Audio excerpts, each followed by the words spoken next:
Assalamualaikum warahmatullahi wabarakatuh. Perkenalkan nama saya Revina Sulistiani dengan NIM 2202897, Prodi Pendidikan Teknik Bangunan, Fakultas Pendidikan Teknik dan Industri, Universitas Pendidikan Indonesia. Nah, teman-teman di sini saya akan memaparkan materi mengenai menguasai Revit menggunakan BIM atau Building Information Modeling. Selanjutnya, apa sih pengertian dari BIM? Jadi sebelum kita ke tahapan Revit, kita menjelaskan dulu apa sih pengertian dari BIM ini.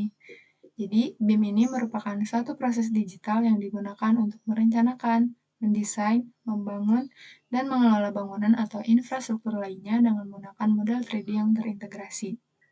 Ya, selanjutnya, mengapa sih BIM itu penting? Jadi, untuk siswa ataupun mahasiswa yang ada keterkaitannya dengan BIM atau apa ya, eh, seperti mahasiswa DPIB, mahasiswa-mahasiswa teknik sipil, itu tuh bisa dibilang penting ya untuk menguasai BIM. Kenapa sih penting? Nah, kita bahas. Jadi BIM ini tuh penting bagi siswa ataupun mahasiswa karena memberikan pemahaman yang lebih mendalam tentang bagaimana industri konstruksi dan perencanaan bangunan bekerja di dunia nyata. Nah, menggunakan BIM ini, mereka dapat mempelajari keterkaitan antara desain, teknik, dan manajemen proyek dalam satu platform digital yang komprehensif. Nah, selain itu, ada beberapa faktor juga nih, beberapa alasan faktor yang mengapa sih BIM itu penting bagi mereka. Nah, yang pertama tuh peningkatan keterampilan teknologi. Jadi, dalam dunia konstruksi ini, yang semakin berkembang ya di zaman sekarang, kayak zaman apa sih, makin bertambahnya zaman, itu tuh makin berkembang ya kayak teknologi gitu-gitu. Nah, teknologi ini tuh bisa jadi bagian dari yang nggak bisa dipisahin gitu dari zaman yang modern kan. Jadi untuk belajar BIM ini, siswa ataupun mahasiswa bisa mempersiapkan dirinya untuk bekerja dengan alat-alat modern yang digunakan oleh profesional juga di industri. Nah, hal ini tuh dapat meningkatkan daya saing mereka di pasar kerja nantinya. Nah, selanjutnya simulasi dan visualisasi. Apa sih maksudnya dari simulasi dan visualisasi ini? Jadi BIM ini tuh memungkinkan mereka untuk membuat model 3D yang lebih realistis. Jadi uh, kita tuh bisa memvisualisasikan apa yang akan kita buat gitu teman-teman di BIM ini, khususnya di Revit nanti. Nah, memungkinkan mahasiswa juga untuk melihat dan memahami desain bangunan secara lebih mendalam, ataupun bisa disebut lebih detail ya teman-teman. Mereka juga dapat memvisualisasikan bagaimana bangunan dan eh, bangunan yang mereka buat akan terlihat dan juga berfungsi. Jadi selain visualisasinya, mereka juga bisa karena mendetail, jadi kita tuh bisa lebih dalam gitu eh, ngelihatnya. Jadi nggak cuma visualisasinya aja, tapi kayak seperti kolom atau eh, dinding gitu-gitunya tuh lebih detail kalau misal di BIM atau di Revit ini. Jadi eh, siswa atau mahasiswa tuh bisa mengeksplorasi berbagai skenario dan juga solusi desain. Nah, selanjutnya pengurangan kesalahan dan juga pemborosan. Jadi lewat BIM ini kita tuh bisa lebih produktif gitu teman-teman. Kenapa sih? Karena mahasiswa tuh bisa menghindari kesalahan desain atau perencanaan yang sering terjadi dalam proyek. Jadi mereka tuh belajar untuk merancang dan juga mengelola proyek dengan lebih efisien, mengurangi pemborosan sumber daya dan waktu. Oleh karena itu, eh, dengan menguasai BIM ini tuh kita bisa disebut juga produktif gitu ya. Nah, selanjutnya pemahaman tentang manajemen proyek. Jadi BIM ini tuh nggak cuma soal desain, tapi juga mencakup aspek manajemen proyek. Nah, mahasiswa ini juga dapat mempelajari bagaimana jadwal, anggaran, dan pengelolaan sumber daya dapat dioptimalkan dengan menggunakan model yang tepat. Nah, selanjutnya yang terakhir ada persiapan karir yang profesional. Maksudnya persiapan karir profesional. Seperti di faktor yang pertama ya, alasan yang pertama itu peningkatan keterampilan teknologi. Jadi, persiapan karir profesional ini tuh nyambung ke teknologi yang alasan pertama itu kenapa, karena memberi mahasiswa keunggulan kompetitif saat memasuki dunia kerja. Jadi banyak perusahaan konstruksi dan perencanaan yang kini mengadopsi BIM gitu. Terus keterampilan ini tuh jadi nilai tambah yang besar bagi lulusan yang ingin bekerja di bidang arsitektur, teknik sipil, atau manajemen konstruksi.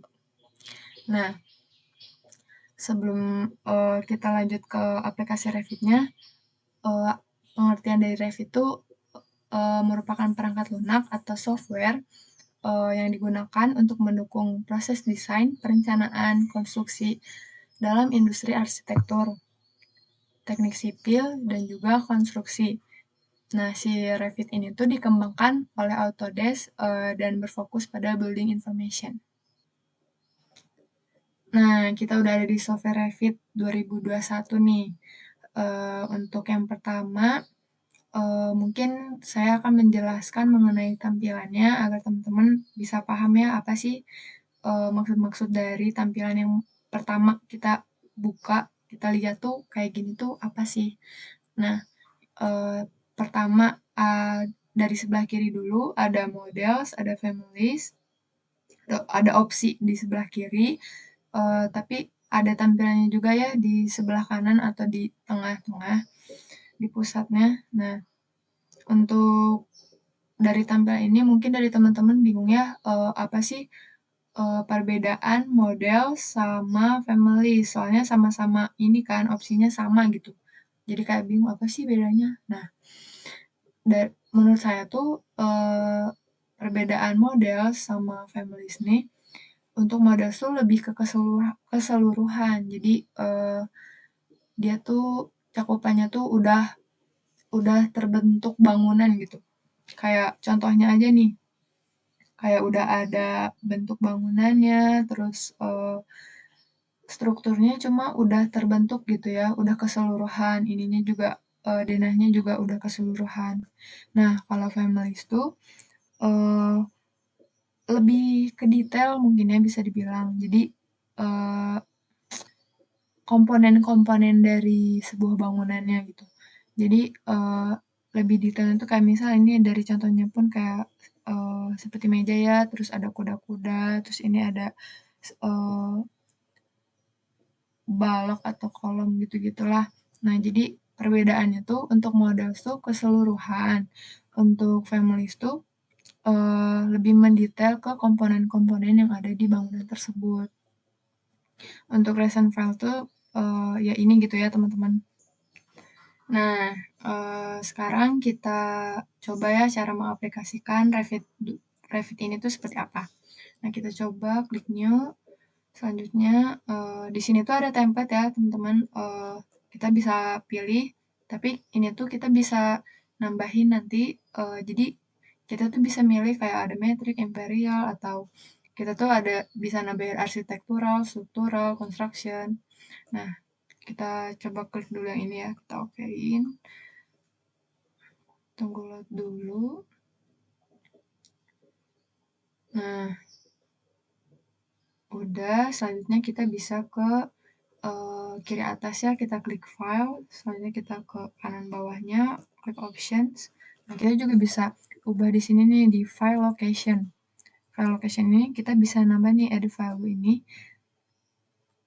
Nah, kita bisa nambah folder yang akan kita kayak yang tadi aku maksud arsitektural, struktural, construction gitu. Kita bisa tambah di sini add value. Nah, selanjutnya di sini kita jelasin ya tampilan-tampilannya dulu. Nah, di bagian atas tuh ada toolbar, ada bagian save, print, terus cara mengukurnya, terus ada dimensi, ada font, dan yang lain-lain. Untuk bagian bawahnya lagi ada tabs yang terdiri dari dinding, bisa pintu, bisa jendela. Jadi kita bisa nyari di sebelah sini ya, di tabs gitu. Kayak ada grid gitu-gitu. Nah, di sebelah kiri tuh ada properties dan juga project browser. Nah, sebelum ke, ke bagian penjelasannya, kita tuh bisa ubah tampilan-tampilannya. Misal untuk kayak tadi kan bingung ya kalau kayak gini.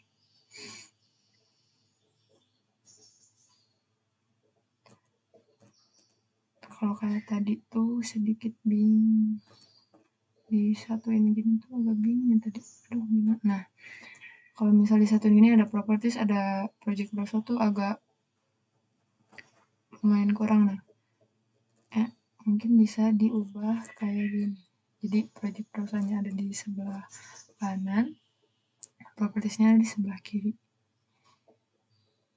Kita bisa ukur ukurannya enaknya kayak gimana. Nah, di properties ada kita bisa nyari skala, nentuin skala gitu-gitu di sini.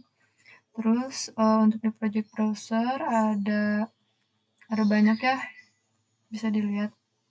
Nah, kalau kita kalau kita gak mau ada tampilan properties atau project browser ini, misalnya kita X. Nah, untuk kalau mau munculin lagi propertiesnya, kita klik P 2 kali. Nah, muncul ya.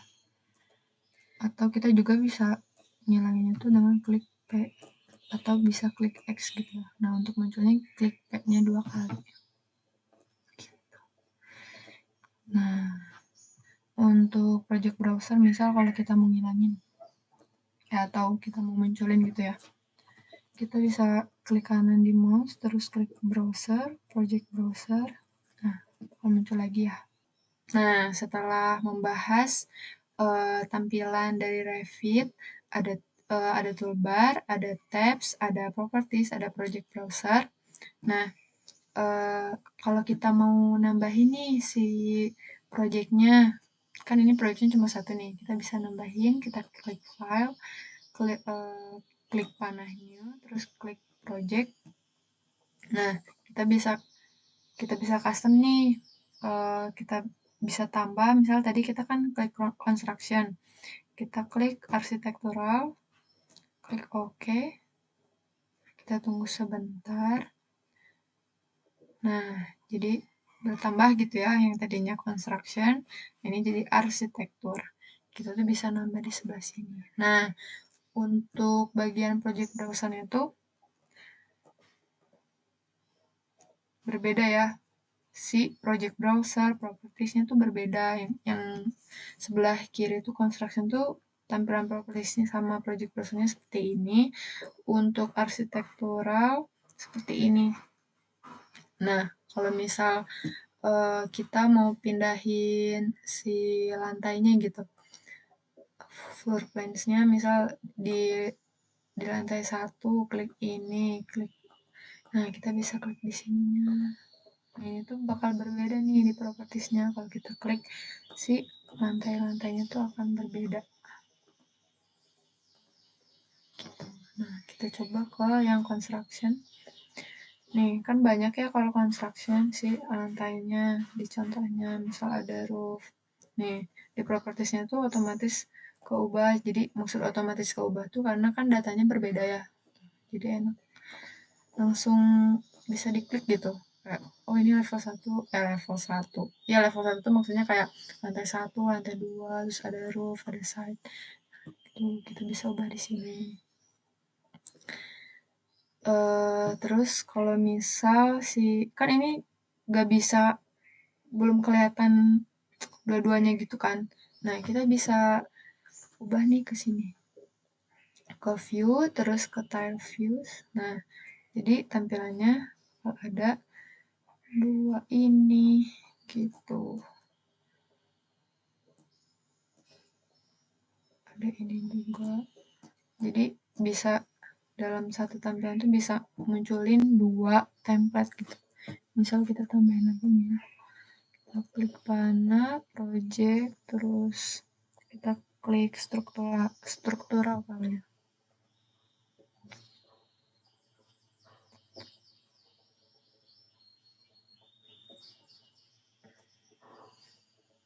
Nih, muncul. Nah, jadi kelihatannya ada 3. Ada construction, ada struktural, ada arsitektural, macam-macam ya. Kalian nanti bisa tahu gitu yang mana sih dalam satu tampilan gitu. Nah, mungkin, saya cukupkan dulu penjelasan dari, pertemuan sekarang ya, menguasai Revit, saya cukupkan dulu, untuk da dari tampilan dulu gitu ya. Kayak ngejelasin toolbar, tabs, properties, project browser, terus tampilan-tampilannya. Mungkin, untuk penjelasan yang lainnya bisa dijelaskan di, eee, pertemuan selanjutnya atau konten selanjutnya ya. Saya Revina Sulistiani pamit undur diri. Wassalamualaikum warahmatullahi wabarakatuh.